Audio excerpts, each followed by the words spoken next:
రేపు అమరావతి వెళ్లే mega DSC అభ్యర్థుల ప్రయాణ ఏర్పాట్లు పూర్తి అయినట్లు ప్రకాశం జిల్లా విద్యాశాఖ అధికారి కిరణ్ కుమార్ మీడియాకు తెలియజేశారు. రేపు మెగా డిఎస్సి ఉద్యోగాల కోసం ఎంపికైన అభ్యర్థులకు రేపు అమరావతిలో సీఎం చంద్రబాబు నియామక పత్రాలు అందజేయనున్నారు. ఈ నేపథ్యంలో బుధవారంకు పూర్తి చేసినట్లు జిల్లా అధికారి అన్నారు. ప్రకాశం జిల్లాలో డిఎస్సికి ఎంపిక అయిన అభ్యర్థులందరికీ ప్రయాణం అండ్ భోజన ఏర్పాట్లు జరిగాయి డిఈఓ తెలియజేశారు.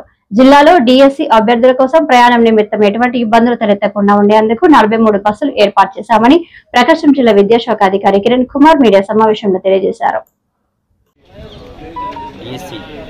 మెగా డిఎస్సి 2025కి సంబంధించినటువంటి క్యాండిడేట్స్ నియామకానికి సంబంధించినటువంటి నియామక పత్రాలని గౌరవనీయులైనటువంటి సీఎం గారు నారా చంద్రబాబు నాయుడు గారి చేతుల మీదుగా రేపు అందించడం జరుగుతుంది.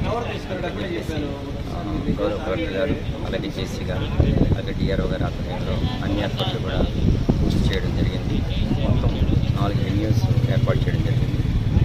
ఒకటి ఆశ్రమం రామకృష్ణ మిషన్, రెండవది సెయింట్ తెరీసా, అలాగే జేవియర్, అలాగే ఆక్సిలియము, అలాగే క్విస్ ఇంజనీరింగ్ కాలేజ్.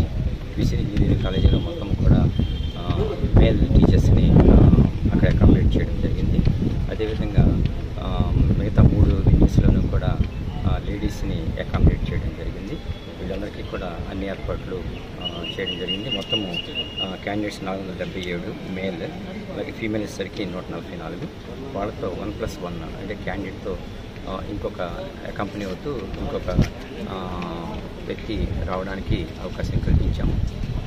అందరికీ కూడా ఆర్టీసీ వారు 43 బస్సులని ఏర్పాటు చేయడం జరిగింది. ఈ 43 బస్సులు కూడా రేపు 6:30కి స్టార్ట్ అవుతాయి. 6:30కి వెన్యూ నుంచి స్టార్ట్ అయిపోయి సచివాలయంకి గౌరవ సీఎం గారి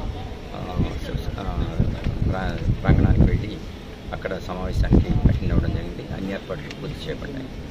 వర్షం తుఫాన్ ఇలా వస్తే ఏమన్నా ఏర్పాట్లు చేశారు సార్? అంటే రాకూడదని కోరుకుందామండి. అంతా కూడా వాతావరణం పొడిగానే ఉంది కాబట్టి నో ప్రాబ్లం అని చెప్పేసి అనిపిస్తుంది.